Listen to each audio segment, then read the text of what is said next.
अभी आपका निपुण लक्ष्य आकलन हुआ था, उसमें घटाव कथन लिखने के लिए आया था। मैंने समझाया था आपको, एक बार फिर से इसका रिवीजन कर लेते हैं, ठीक है।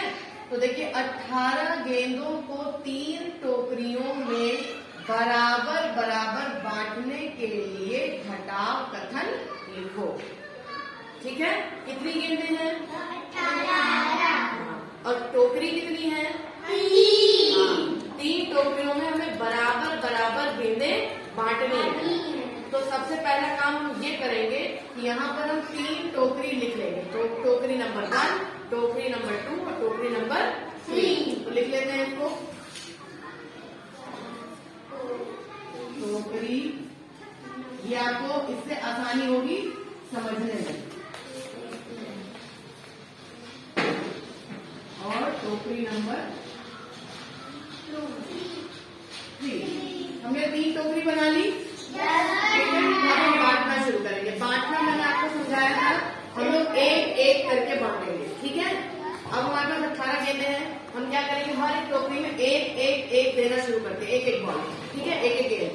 तो इस वाली टोकरी में, पहली टोकरी में एक गेंद दिया, दूसरी टोकरी में एक गेंद हमने डाला और तीसरी टोकरी में भी एक गेंद डाला।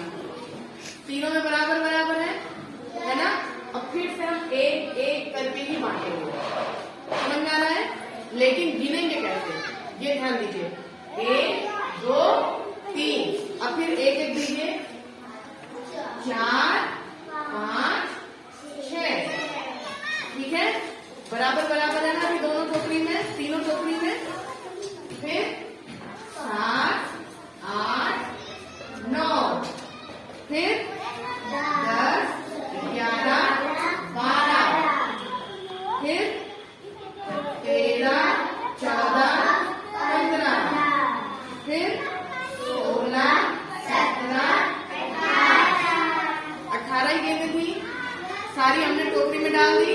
अब देखते हैं कि हर एक टोकरी में कितनी कितनी बॉल है। तो ये 1 2 3 4 5 6। टोकरी नंबर 1 में कितनी बॉल है? 6। अब गिन लेते हैं 2 में कितनी है? 1 2 3 4 5 6। दूसरी टोकरी में भी 6 बॉल है। और तीसरी में कितनी है? 1 2 3 4 5 6। देखिए 6 बॉल तीनों में है और हमारी 18 गेंद पूरी खत्म भी हो गई थी बांटकर, है ना, हमने बांट लिया है। अब इसको घटाव कथन के रूप में कैसे लिखना है? तो हमारे पास बॉल कितनी थी? 18। कितनी बॉल थी? 18। हमारे पास 18 बॉल थी। कितनी बॉल थी?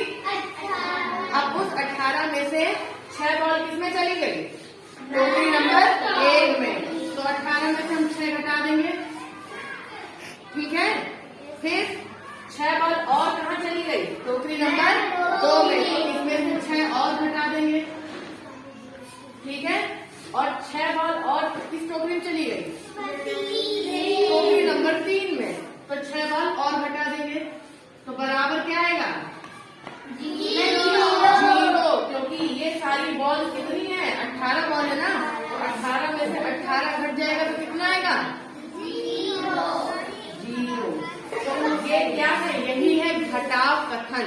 इसी को क्या कहते हैं? घटाव कथन, ठीक है।